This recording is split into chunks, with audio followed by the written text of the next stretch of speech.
England is known for their spectacular taste in government and their monarchy. But there's been one monarch in history that is a bit off the wall. This crazy king's name was King Henry VIII. Henry VIII is known for a lot of things, but I'm going to give you three kind of weird things that just shouldn't really happen about him.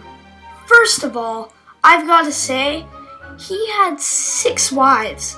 6 wives! Who has 6 wives? And the only way he can have 6 wives is if he gets a divorce. So how did he get a divorce?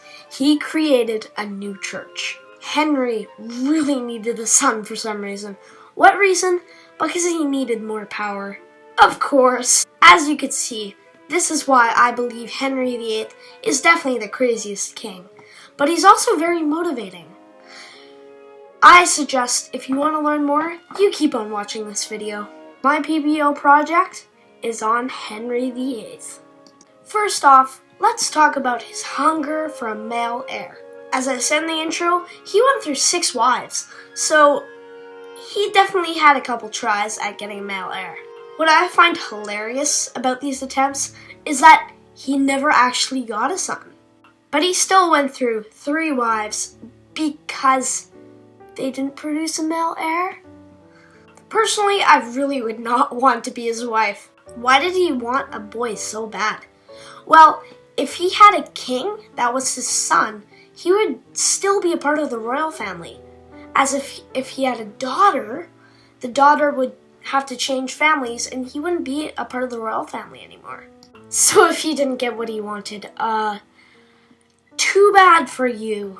Yeah, because your head would probably get A, cut off, or you'd get divorced. How ironic it was that King Henry had a girl. That girl was Queen Elizabeth I and ended up being considered the best English queen in history. On to the next subject. On to his 6 different wives. Their names are Catherine, Anne, Jane, Anne, Catherine, and Catherine.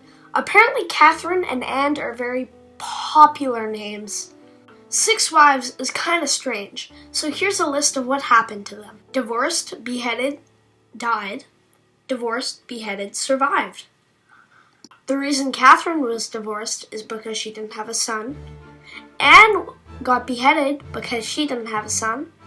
And Jane Seymour died mid-birth with a stillborn baby. The 4th one got divorced because she was just ugly, apparently. And the 5th got beheaded because she liked one of King Henry's advisors. The 6th lived with Henry until death.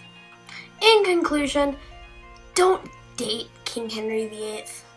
On to our last subject. He created a completely new church. Why is it necessary to break from the Roman Catholic Church? Well, he wanted to divorce his wife.